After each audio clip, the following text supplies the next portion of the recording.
Hey, I'm Anthony Romano, and I'm going to tell you in this video one simple question to ask yourself to know if you should try keto dieting. Now, for the people who are experienced here in advance, this is a great insight as to some of the benefit you're going to be getting from a ketogenic diet, but I'm going to try to keep this video quick. And before we get into it, if you could like it, that will make YouTube show my content to more people, and that's all you have to do to help me grow my page. Also, subscribe to this page and follow me on Instagram. Let's get into it.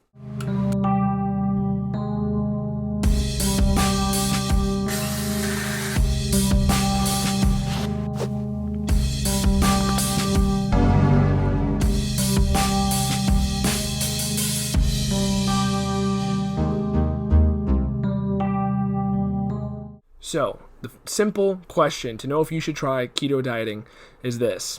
And first of all, keto simply means cutting out sugar and not having sugar. It does not mean that you have to dump fat on everything and lard and, that you have to lower your protein and all that. That's just simply the standard keto diet, which is helpful for people who are new, but it's mainly the therapeutic version.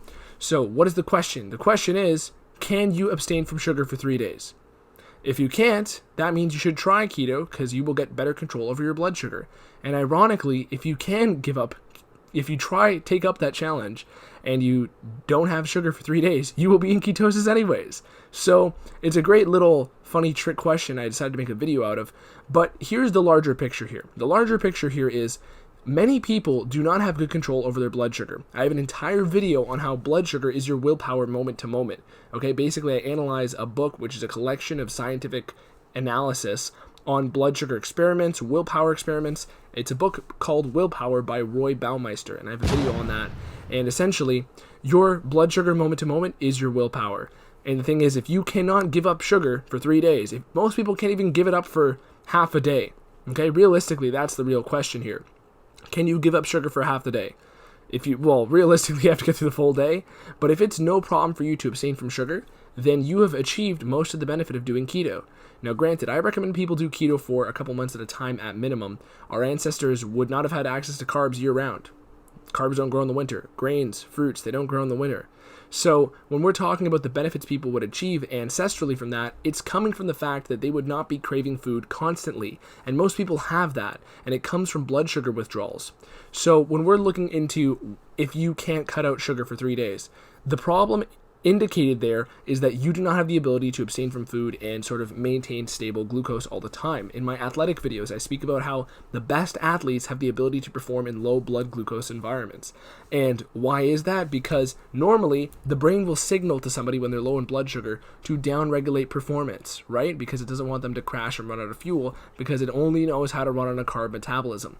Somebody who is adapted, somebody who's a killer athlete, right? Usually they'll be ripped in great shape, like people like Cristiano Ronaldo, who I'm a big fan of, but also I have a video on his dieting, and it's quite low carb, for the most part, probably strategic carb use around big games or something like that. But the point is, the best athletes, when they are in that blood sugar environment that's low, their bodies are going to start substituting fat as the primary fuel. It's going to buffer any sort of drop in performance they would have had from crashing glucose. Ketones and fatty acids are going to sub in as fuel for the brain and body, respectively. So when we're looking at your performance, if you are not feeling as optimal and functional as you want to be, you should dive into ketogenic dieting. And I'm saying this because it is something that allows me to enhance my productivity on a day-to-day basis. It's the reason why I've been doing keto dieting for the past 9 years. And, there's plenty of other videos I've made explaining this, but the question you have to ask yourself, or maybe that you should tell a friend if you are somebody who's experienced lifestyle enhancements from keto, is can you give up sugar for 3 days? And ironically, if they try it out, they will be in ketosis anyways. So, short video, try to make it brief, get some shorter ones on here to pull people in and enlighten them to the benefits of doing keto. But that's it for this one, okay? Watch my other videos and ask me some questions. I will be happy to discuss things with you and help you out where you need it down below. Also, like I said, subscribe, follow me on Instagram, and like the video. Peace.